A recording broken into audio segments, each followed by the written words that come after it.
رب اشرح لي صدري ويسر لي أمري واحلل عقدة من لساني يفقهوا قولي رب زدني علما وارزقني عملا سبحانك لا علم لنا إلا ما علمتنا إنك أنت العليم الحكيم ان المتقین بے شک اللہ سے ڈرنے والے فی جنات و نعیم باغات میں اور نعمتوں میں ہوں گے، فاکہین وہ خوش ہو رہے ہوں گے، بما آتاہم ربہم اس پر جو عطا کرے گا انہیں ان کا رب، ووقاہم ربہم اور بچائے گا انہیں ان کا رب، عذاب الجحیم دوزخ کے عذاب سے۔ کلوا واشربوا کہا جائے گا ان سے کھاؤ اور پیو، ہنیئا مبارک طریقہ پر، بما کنتم تعملون اس کے بدلے جو تم عمل کرتے تھے۔ متکئین علی سرر مصفوفہ یہ لوگ ٹیک لگائے ہوئے ہوں گے برابر لگے ہوئے تختوں پر، وزوجناہم اور ہم ان کا نکاح کر دیں گے، بحور عین موٹی آنکھوں والی خوبصورت عورتوں کے ساتھ، والذین آمنوا اور وہ لوگ جو ایمان لائے، واتبعتهم ذریتهم بإیمان اور ان کی پیروی کی ان کی اولاد نے ایمان کے ساتھ، الحقنا بہم ہم ملا دیں گے ان کے ساتھ، ذریتهم ان کی اولاد کو، وما التناہم اور ہم کم نہ کریں گے، من عملہم من شیء ان کے اعمال میں سے کچھ بھی، کل امرئ ہر ایک شخص، بما کسب رہین اپنے کیے کے بدلے میں محبوس ہوگا، وَأَمْدَدْنَاهُمْ بِفَاكِهَةٍ اور ہم بڑھا دیں گے ان کے لیے پھل، وَلَحْمٍ اور گوشت، مِمَّا يَشْتَهُونَ اس میں سے جو وہ چاہیں گے، يَتَنَازَعُونَ فِيهَا كَأْسًا وہ چھینا جھپٹی کریں گے جنت میں جام پر، لا لغو فیہا جس میں کسی قسم کی لغو بات بھی نہ ہوگی، ولا تأثیم اور گناہ بھی نہ ہوگا، ویطوف علیہم اور گھومیں گے ان پر، غلمان لہم ان کے غلام، کأنہم لؤلؤ مکنون گویا کہ وہ موتی ہیں چھپائے ہوئے، وَأَقْبَلَ بَعْضُهُمْ عَلَى بَعْضٍ اور متوجہ ہوں گے جنت والے بعض پر، يَتَسَاءَلُونَ ایک دوسرے سے سوال کریں گے، قالوا وہ کہیں گے، اِنَّا كُنَّا قَبْلُ بے شک ہم لوگ تھے اس سے پہلے، فی اہلنا مشفقین اپنے گھر والوں میں گھبرائے ہوئے، فمن اللہ علینا پس احسان فرمایا اللہ نے ہم پر، ووقانا عذاب السموم اور بچا لیا ہمیں جھلسا دینے والے عذاب سے، انا کنا من قبل ندعو بے شک ہم لوگ تھے اس سے پہلے اسی کو پکارنے والے، انہ هو البر الرحیم بے شک وہ احسان کرنے والا مہربان ہے۔ سورہ طور کی ابتدائی آیات میں اللہ پاک نے چند چیزوں کی قسمیں اٹھا کر روز محشر عذاب کے واقع ہونے کا ذکر فرمایا، پھر قیامت کے واقع ہونے کا نقشہ بھی کھینچا، اور ساتھ ہی آخرت کا انکار کرنے والے کافروں کا اللہ نے انجام بیان فرمایا کہ انہیں کس طرح سزا دی جائے گی۔ قرآن مجید کا یہ اسلوب ہے کہ جہاں اللہ کافروں کا ذکر فرماتے ہیں، ان کے عذاب کا ذکر فرماتے ہیں، اس کے فوراً بعد اللہ پاک اہل ایمان کا ذکر بھی فرما کر ان کے لیے جنت اور نعمتوں کی صورت میں انعامات کا تذکرہ فرماتے ہیں۔ چونکہ کسی کو بھی کوئی بات سمجھانے کے لیے جہاں ترغیب کی ضرورت ہے، ڈرانے کی، وہیں پر ترغیب کی ضرورت ہے، اسے امید دلانا جس کی بنیاد پر وہ برا راستہ چھوڑ کر اچھے راستہ پر آ جائے۔ تو اللہ پاک نے قرآن مجید میں یہی انداز اختیار فرمایا جو ہر واعظ کے لیے سبق ہے۔ تو آج کی آیات میں اللہ نے اہل تقویٰ کا ذکر فرمایا ہے اور ان کے لیے اللہ نے انعامات ذکر فرمائے ہیں۔ تو فرمایا ان المتقین، بے شک اللہ سے ڈرنے والے۔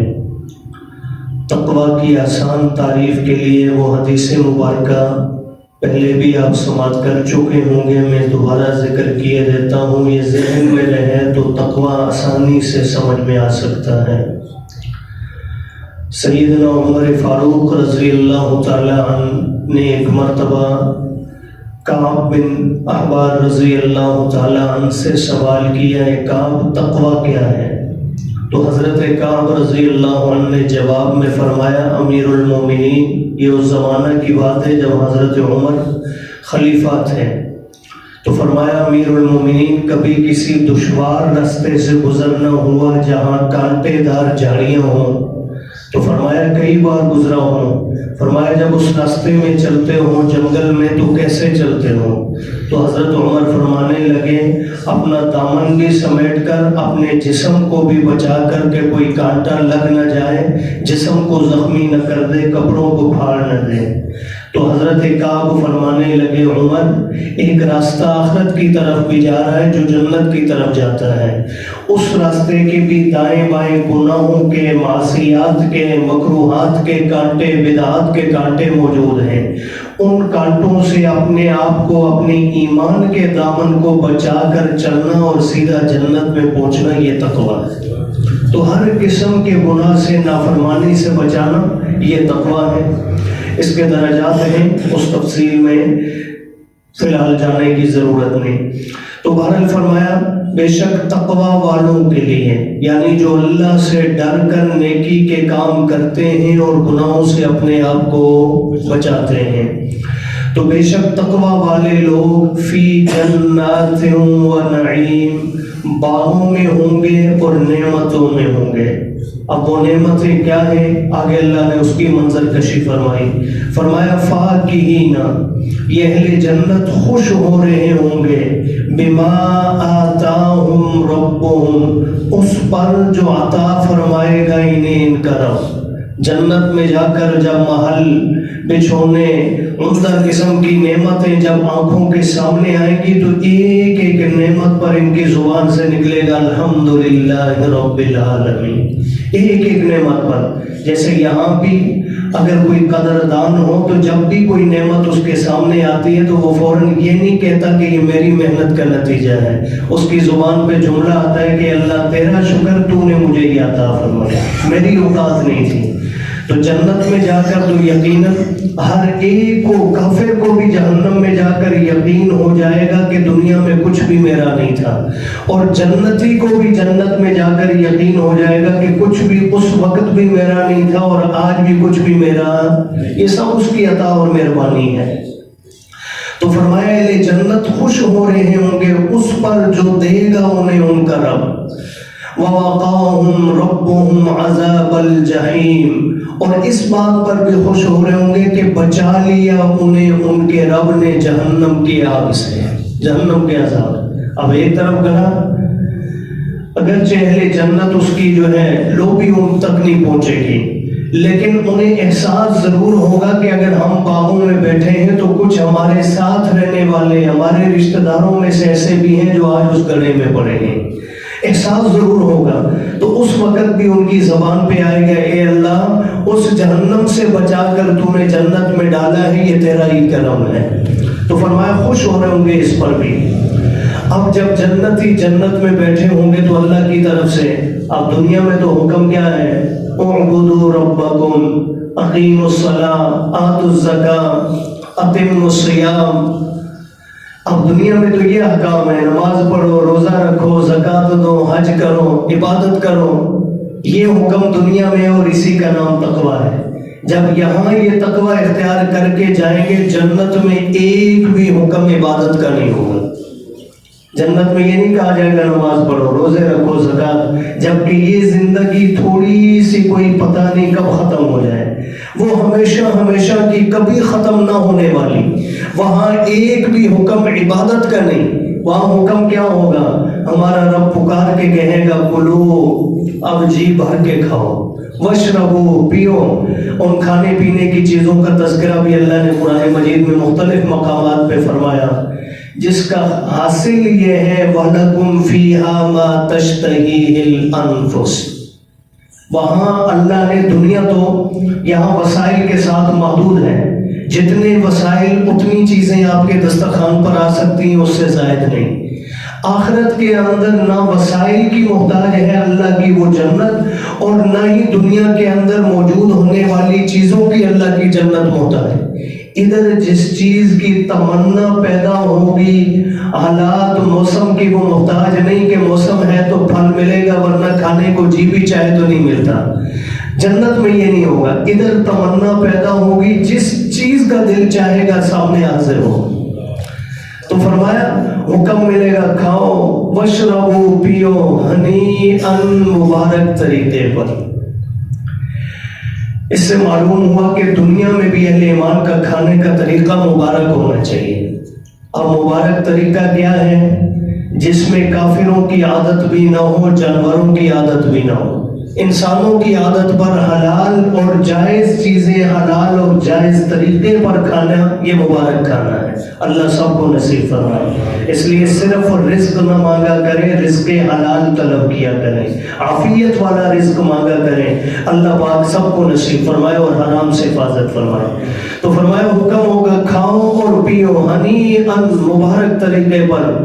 یا ایک اور ترجمہ جو میرے دل میں آ رہا ہے اس لفظ کا کر لیتے ہیں، کھاؤ اور پیو جی بھر کے، جو تمہارا دل چاہے۔ اب یہ بدلہ ہے کس چیز کا؟ اللہ سے کسی کی کوئی رشتہ داری تھی اس لیے مل رہا ہے؟ نہیں، فرمایا بما کنتم تعملون۔ دنیا میں رنگ کیسا تھا، قوم کیسی تھی، قبیلہ کون سا تھا، کوئی فرق نہیں پڑتا، اعمال کر کے آنا تمہارا کام ہے، وہ نعمتیں برابری کے درجے پر دینا رب کا کام ہے۔ فرمایا بما کنتم تعملون، اس کے بدلے میں جو تم دنیا میں عمل کرتے تھے۔ اب آگے اللہ نے ایک اور منظر ان کا بیان فرمایا، اہل جنت کے، اللہ پاک وہاں کے نقشے پیش فرما رہے ہیں۔ فرمایا یہ جنتی لوگ جنت میں جب نہ کبھی کبھی، جیسے ابھی ہماری یہ ایک مجلس لگی ہے، ایسے دنیا کے ہر اعتبار سے لوگ اپنے جو ہے تھوڑا بہت وقت گزارنے کے لیے محافل لگاتے ہیں، سیاسی لوگوں کی محفلیں، ہر ایک قسم کے انداز میں محفلیں ہوتی ہیں۔ جنت میں جنتیوں کی بھی محفل ہوگی، اور اس کا انداز کیا ہوگا، ہر ایک جنتی کے لیے سونے، ہیرے، جواہرات کے بنے ہوئے تخت ہوں گے، اور وہ تخت یوں ترتیب سے لگائے ہوں گے جیسے کہ ہماری پختون برادری کے اندر نا بیٹھنے کا ایک طریقہ ہوتا ہے، اسٹائل، گدے لگائے ہوئے، پیچھے تکیے لگے ہیں اور سب آمنے سامنے یوں بیٹھے ہیں۔ یہ کرسی پر بیٹھنا، یہ معذرت کے ساتھ یہ کوئی انسانی طریقہ نہیں ہے، یہ اللہ پاک معاف فرمائے، ہم اس جو ہے جدت میں اس قدر چلے گئے کہ وہ فرش پہ بیٹھ کر وہ لطف کے ساتھ بیٹھنا، ایک دوسرے کا چہرہ دیکھنا، وہ سکون ہی ختم ہو گیا ہے۔ تو یہ جو بیٹھنے کا انداز ہے، اہل جنت کے بیٹھنے کا طریقہ، پختون برادری کا جو طریقہ ہے یہ ہوگا، یوں تخت لگے ہوں گے، پیچھے تکیے لگے ہوں گے، ہر ایک یوں۔ اور فرمایا جنت میں جب جنتیوں کی محفل ہوگی تو کسی کی پیٹھ جو ہے دوسرے کی طرف نہیں ہوگی، سب ایک دوسرے کی طرف متوجہ ہوں گے، یوں دیکھ رہے ہوں گے۔ اللہ نے یہی منظر یہاں بیان فرمایا، فرمایا متکئین علی سرر مصفوفہ، یہ تکیہ لگائے ہوئے ہوں گے، ٹیک لگائے ہوئے ہوں گے، علی سرر، ایسے تختوں پر، مصفوفۃ، جو برابر لگے ہوں گے، صفوں میں لگے ہوئے ہوں گے، صف نما بچھے ہوں گے یوں۔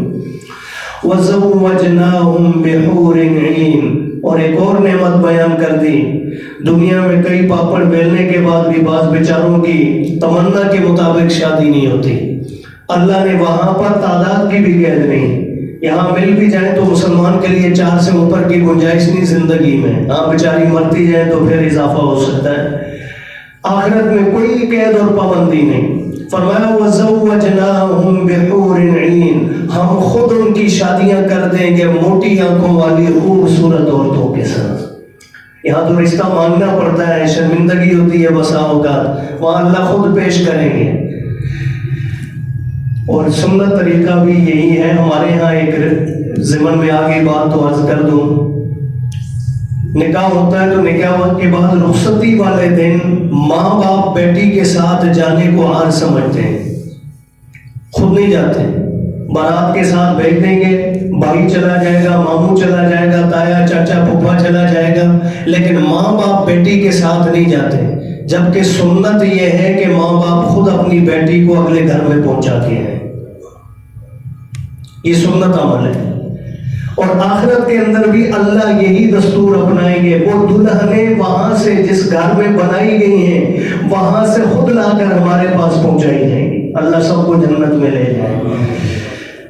ہاں لیکن ان پاکیزہ عورتوں کو پانے کے لیے دنیا کی گندگی سے اپنے آپ کو بچانا پڑے گا، یہاں بازار میں نکل کر نظر ہزاروں پر گھومتی پھرے اور وہاں امید رکھیں کہ یہ اللہ نے پھر یہاں ذکر بھی نہ، ان کی خوبصورتی تو اور بھی بہت ساری چیزوں میں ہے، لیکن اللہ نے ان کی آنکھوں کا بطور خاص ذکر فرمایا ہے، اس میں بھی اشارہ ہے اس بات کی طرف کہ دنیا میں آنکھوں کی حفاظت کرنی ہے، تب جا کر اللہ یہ نعمت عطا فرمائیں گے۔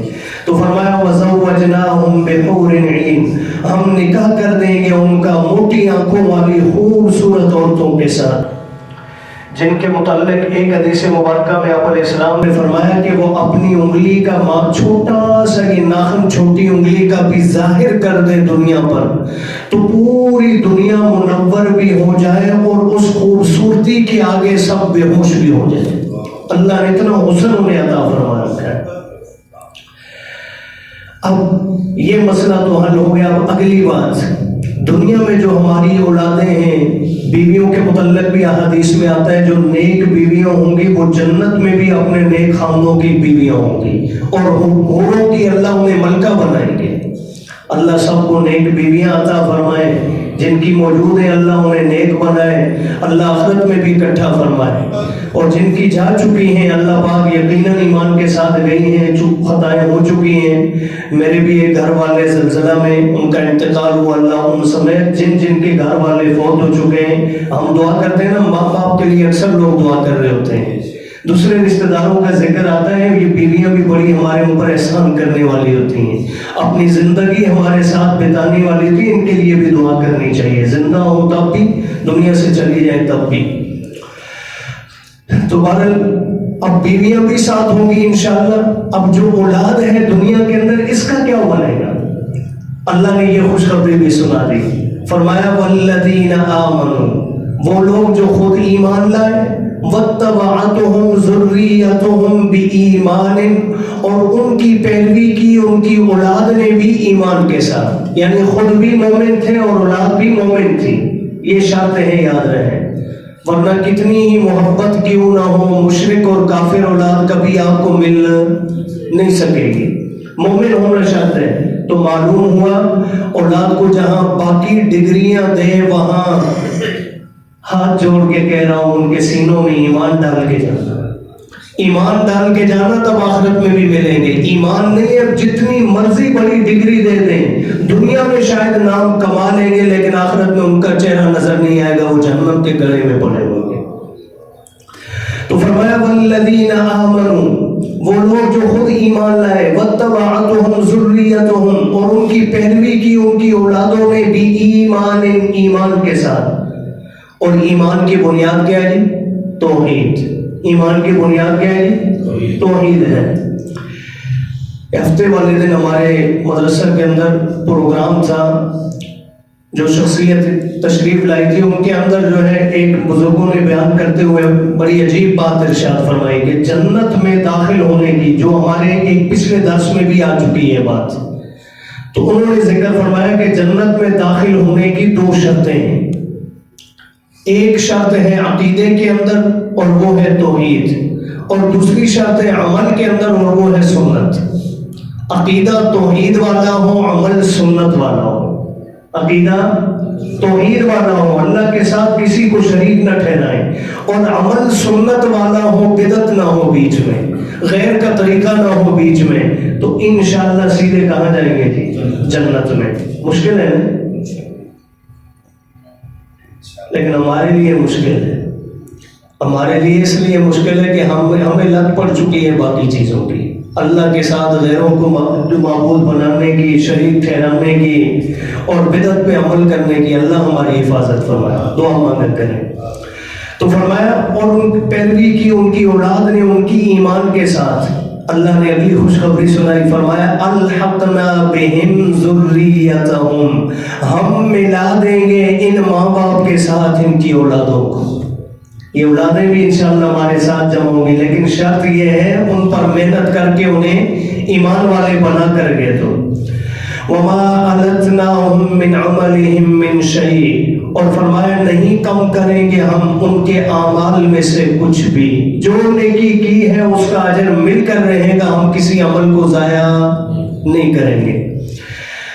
اور فرمایا کل امرئ بما کسب رہین، ہر ایک شخص اپنے کیے ہوئے عمل کے بدلے میں رہن رکھا ہوا ہوگا. یہ رہن ایک شرعی مسئلہ ہے.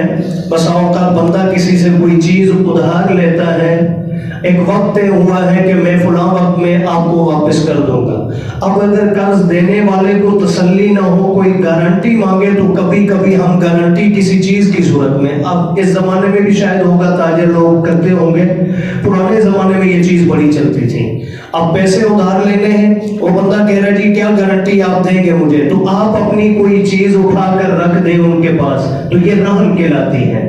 تو اللہ فرما رہے ہیں کہ ہر شخص اپنے اعمال کے بدلے میں اللہ کے پاس رہن ہوگا.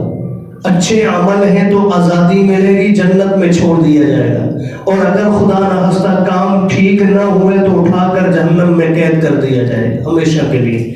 اللہ جہنم سے محفوظ فرمائے. وقت میرے حد سے زیادہ ہو رہا ہے اور بقی ہے انشاءاللہ آنے والے درس میں. جاری رکھتے جی ایک آدھ دن بیٹھ جائیں گے، یہ نہ ہونا جی پھر وقت زیادہ لگے تو ہمارے بھاگنے کا بھی ڈر ہے. اللہ جل جی جزاکم اللہ. چلیے تو فرمایا ہر ایک شخص اپنے اعمال کے بدلے میں رہن ہوگا. اور آگے فرمایا وَأَمْدَدْنَاهُمْ بِفَاكِهَةٍ وَلَحْمٍ، اور ہم انہیں ڈھیل دیں گے، یعنی وافر مقدار میں عطا کریں گے. بِفَاكِهَةٍ پھل بھی، وَلَحْمٍ اور گوشت بھی. اور یہ نہیں کہ جو میسر ہے وہ دیں گے، فرمایا مِمَّا يَشْتَهُونَ، اس میں سے دیں گے جو وہ چاہیں گے. ہر قسم کا پھل، ہر قسم کا گوشت. يَتَنَازَعُونَ فِيهَا كَأْسًا، اور اللہ نے ایک اور منظر بیان فرمایا. اب دنیا میں تو چھین جھپٹ کر کھانا لینا، کھانا کسی کے ہاتھ سے پیالی گلاس لے لینا برا سمجھا جاتا ہے. اللہ جنت میں اس کی بھی آزادی دے دیں گے. سب کے پاس شراب سامنے پڑی ہوگی، اپنا اپنا جام بھریں گے. اب ایک جنتی دوسرے سے لے رہا ہوگا، دوسرا دوسرے سے لے رہا ہوگا، اور اللہ دیکھ کر خوش ہو رہے ہوں گے. اللہ یہ منظر نصیب فرمائے. فرمائے یتنازعون فیہا کأسا، چھینا جھپٹی کریں گے وہ جنت میں جام کی، بھرے ہوئے پیالوں کی. شراب کھینچیں گے ایک دوسرے سے. اور فرمایا یہ شراب دنیا کی گندی شراب کی طرح نہیں ہے. لا لغو فیہا، اس میں کسی قسم کی بےہودگی بھی نہیں ہوگی. ولا تأثیم، اور اس کے پینے میں کوئی گناہ بھی نہیں ہے. وہاں یہ حلال ہے اور بالکل پاکیزہ ہوں گی. اور مزید فرمایا وَيَطُوفُ عَلَيْهِمْ غِلْمَانٌ لَّهُمْ، جنتی تو تخت پر بیٹھے ہیں، بیویاں بھی ملکہ ہیں. اب وہاں تو انہوں نے کام نہیں کرنا نا، دنیا میں وہ بیچاری ساری کام کریں گے. جنت میں کھانا انہوں نے نہیں بنانا، کپڑے انہوں نے نہیں دھونے، یہ سارے کام ہمارے کریں گے کون؟ لباس تو جنت کا ہوگا، وہ تو کبھی میلا ہی، کبھی چھوٹا بھی نہیں ہوگا، پھٹے گا بھی نہیں. ایک ہی لباس اور ہمیشہ تر و تازہ رہے گا. اب خدمت کے لیے کیا ہوگا؟ فرمایا وَيَطُوفُ عَلَيْهِمْ غِلْمَانٌ لَّهُمْ، چکر لگائیں گے، گھومیں گے ان پر ان کے غلام، لڑکے، خوب لڑکے، ان کی خوبصورتی کا اللہ نے آگے ایک جملے کے اندر منظر بیان فرمایا کأنہم لؤلؤ مکنون، یہ گندگی اور میل میں لتھڑے ہوئے نہیں ہوں گے، یہ ایسے ہوں گے لڑکے خدمتگار گویا یہ موتی ہیں غلاف میں چھپائے ہوئے۔ دنیا میں ہوٹل پہ کبھی چلے جائیں نا تو ویٹر خدا نخواستہ اس بیچارے کے کپڑے اچھے نہ ہوں، ہاتھ دھلے ہوئے صاف نظر نہ آئے تو بندے کا کھانے کو دل نہیں کرتا۔ اللہ نے نفاست کا اتنا اعلیٰ نظام وہاں رکھا ہے کہ جو خدمتگار لڑکے ہوں گے وہ بھی موتیوں کی طرح چمک رہے ہوں گے، خوبصورت۔ اور فرمایا وَأَقْبَلَ بَعْضُهُمْ عَلَى بَعْضٍ يَتَسَاءَلُونَ، اور یہ جنتی بعض کی طرف متوجہ ہوں گے۔ یہ جو میں پہلے بھی ذکر کر چکا، پیٹھ نہیں ہوگی کسی کی طرف، سب ایک دوسرے کی طرف رخ کر کے بیٹھے ہوں گے آمنے سامنے، اور آپس میں، چونکہ موبائل تو نہیں ہوگا نا جی وہاں پہ، یہاں دنیا میں تو اللہ معاف فرمائے موبائل ہے، باپ بیچارہ ترس رہا ہوتا ہے بیٹا ابھی مجھ سے کوئی بات کرے، دن کی کارگزاری سنائے مجھے آج دن کیا ہوا، ماں دیکھ رہی ہوگی کہ میرے ٹانگ میں درد ہے بیٹا بیٹی مجھے دبا دے، نہیں، ہر ایک نے موبائل نکالا اور مصروف ہے۔ اللہ اس لعنت سے بھی ہماری حفاظت فرمائے، اللہ ہماری اولادوں کو بھی بچائے۔ پھنس چکے ہیں ہم، نہ چاہتے ہوئے بھی ہم گرفتار ہو چکے ہیں اس لعنت کے اندر، اللہ حفاظت فرمائے۔ جنت میں چونکہ یہ لعنتیں ہوں گی نہیں، پاکیزہ ماحول ہوگا، سب گھر کے افراد جتنے اہل جنت بیٹھے ہوں گے ایک دوسرے کا چہرہ دیکھ رہے ہوں گے، فرمایا متوجہ ہوں گے بعض کی طرف، یتساءلون، اور ایک دوسرے سے سوال کر رہے ہوں گے، ایک دوسرے سے پوچھ رہے ہوں گے۔ آسان لفظوں میں اگر کہوں تو ایک دوسرے کا انٹرویو لے رہے ہوں گے، ایک دوسرے سے پوچھیں گے ابا جی کبھی سوچا تھا تو آپ نے کہ آپ بھی اس مقام پہ آئیں گے، جیسے دنیا میں بھی آج کوئی عہدے پہ چلا جائے نا تو اس کا انٹرویو لیا جاتا ہے، جی زندگی میں کبھی سوچا تھا اس منصب پہ آئیں گے آپ فلاں عہدیدار بن پائیں گے، تو وہ پھر بتلاتے ہیں جی نہیں ایسا بس اللہ کی طرف سے ہو گیا۔ تو جنتی ایک دوسرے سے سوال کریں گے سوچا تھا کبھی کہ یہ بھی کچھ ملے گا؟ قالو، تو جواب میں جنتی کہیں گے انا کنا قبل فی اہلنا، اس سے پہلے تو ہم اپنے گھر والوں کے بیچ میں یعنی دنیا کے اندر مشفقین، گھبرائے ہوئے تھے، ڈرے ہوئے تھے، پتہ نہیں کیا بنے گا مرنے کے بعد، لیکن فمن اللہ علینا، اللہ نے ہم پر احسان فرمایا۔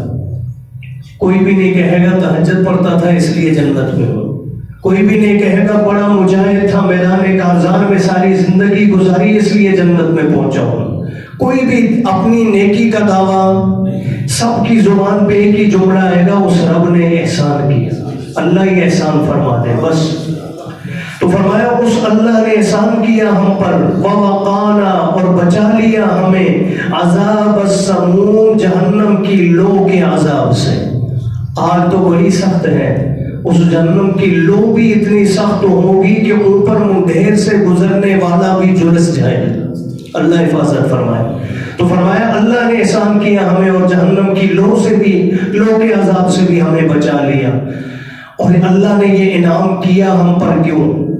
اس کی ایک ہی شرط ہے جنت میں جانے کی، کلمہ توحید، اس کا اہل جنت اقرار کریں گے انا کنا من قبل ندعو۔